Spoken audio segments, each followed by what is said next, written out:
All right, so I have just seen Dumb Money. I know this review is coming out technically a week late. It came out last Friday, and even before that, it came out at some point in September in select theaters, I believe. So I don't know how many people are actually going to watch this, since if you wanted to watch this movie, you probably would have seen it already, but who knows? This might find an audience.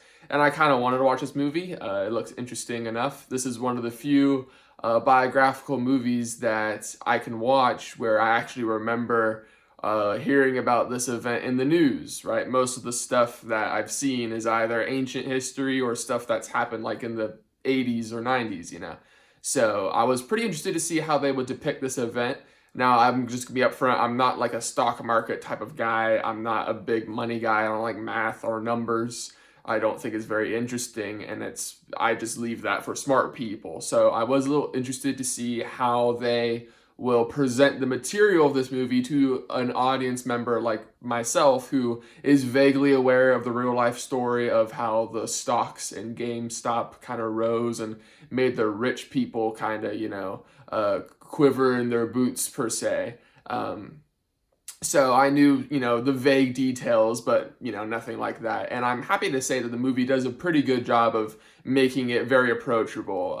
If you don't know anything about stocks, you might be a little confused, but if you understand the basic kind of ideas of how the stock market works, you should be able to follow this movie fine when it comes to the technical stuff. But how does this work as a movie? It is a good David and Goliath story, and that is one of the most common stories out there, right? We have the underdog story. We all want to root for the little guy, and this is a classic example of the common man sticking it to the rich people, stick it to the man, like they say.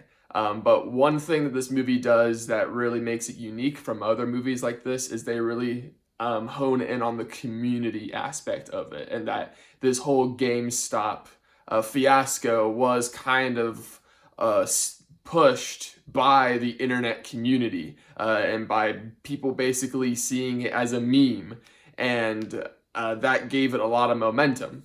The movie also casts actors who are really good at just playing delightfully hateful, just rich, arrogant jerks.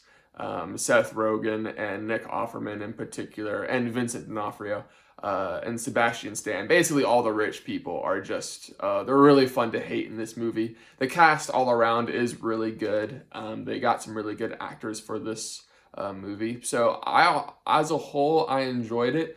My two problems with it: one, it's a little too proud of itself for being edgy. I really don't like it when a movie is edgy just because it's cool to be edgy. You kind of have to earn that edge, in my humble opinion. So I'm not really a big fan of a movie thinking it's, more mature or edgier than it really needs to be. The subject matter is already mature enough. You don't need to make it even more mature by just, throwing in a bunch of edgy stuff in there. And another thing is that I do think, as someone who kind of watched this on the news and kind of observed this happening while I was in college, I do think the movie kind of presents this whole event as a lot more important than it actually was in real life. Not to say that it wasn't, an extraordinary news story for a while, but it wasn't as ground shaking for the common man as this movie kind of presents it to be, except for the select few, obviously. And it is kind of a cliche underdog story. Everything that you think is going to happen is going to happen if you've seen these type of real life, based off of a true story, David and Goliath type thing. Then there's really no surprises for you here. So yeah, all in all, it's a fine movie, but there are better biographies out there for you to watch. Oppenheimer is a good example of a biography that really just experiments and really pushes the boundaries with how to present real life events. This is a lot more traditional. So if you're interested in seeing a fictionalized take on this story and learning a little bit more interesting details that you might not have known before, then this movie could be good to check out. But all in all, I thought it was just okay. No real need to go rush out and see this one. But yeah, that's all for me. Thanks for watching, and I'll see you soon.